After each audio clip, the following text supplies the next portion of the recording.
Hi everyone, Sarah here with Signals Everywhere, and today I wanted to show you some updates to Signal Scope. Now, as we all know, IQ files are incredibly large, so I've added some functionality to Signal Scope which will allow you to manage and edit your IQ files in real time.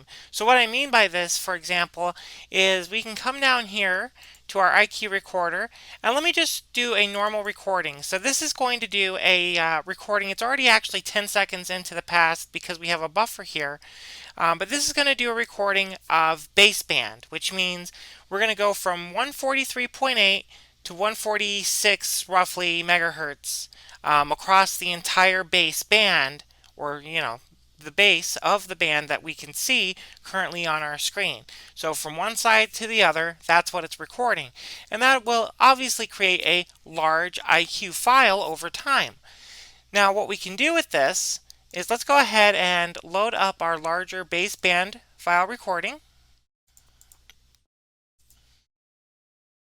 And you can see we are now playing that baseband recording. Now the cool thing here, which I haven't seen in any other software yet, is the ability to jump around your IQ recording. We don't have to wait for this to loop back around. We can click ahead or we can click back and instantly load up different points in time for our IQ recording. I also have this 10-second jump back and jump forward button, so if you miss something in your IQ recording, you can jump back and see it. Further, what's interesting is now that we have a larger IQ recording, let's say we want to cut a small chunk out of said IQ recording. To do that, we can come down to the IQ recording slicer, and we just click this checkbox that says Show Slicer on Spectrum. And you see we now have two draggable icons, and I'm just going to drag this over here and drag this one over here.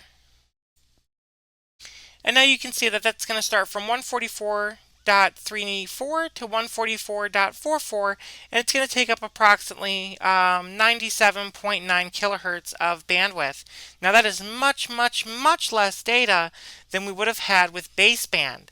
So what I'm going to do here is I'm going to go ahead and hop back 10 seconds because I know I saw some data there. I'm going to scroll down and we're going to record a slice. So I'm going to go ahead and let this do a slice recording, and you can see it's recording a slice at 96 kilosamples per second. And we're just going to wait for some APRS data to come through here. And this is creating a slice of this IQ data. So rather than having a huge baseband file that has all this static and other information in the waterfall we don't need, we'll have a 96 kilosample per second recording that is going to be much smaller in file size. So let me go ahead and stop the slice, and we'll show you what that looks like when you load it up in the application. So let me hit stop, and we'll come down here to IQ Slice.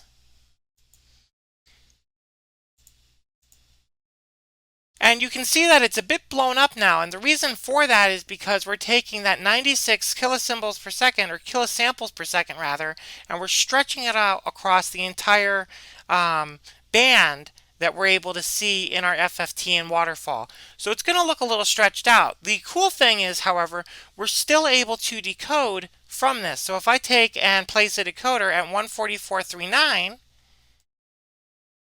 make sure we get it right in the center there, you'll see that we're able to decode APRS in real time off of that sliced recording. So it comes in handy very much so if you have a large IQ recording, but you only have a small signal you want to share with people, or you have multiple small signals you want to share with people from your larger recording. This is now a way that you can go in and manage those IQ recordings and kind of use this as a video editor, if you will, for the IQ spectrum. So it's a really interesting concept. I'm really happy I was able to put this together. It is currently available in Signal Scope version 005, which is already out at the time of this video, and APR support is coming in version 006, which may very well be available by the time you get to see this video. So if you want to take a look in the description below and our pinned comment, I will have a link to the software where you can download it. Now this is donationware, so it's all user supported. I have a link in the corner of the application to support me on Patreon. That helps me out on a monthly basis. Or if you wanted to pay a one-time donation upon download, you can do that as well. And of course, if you don't have the money to support me financially, or you just don't want to spend money on software, I totally understand. You don't have to spend a dime. You can absolutely get the software 100% free. You just have to head over to my website and grab a copy of the software today. So with that, I hope you all found the video interesting, and I will see you all in the next one. Bye.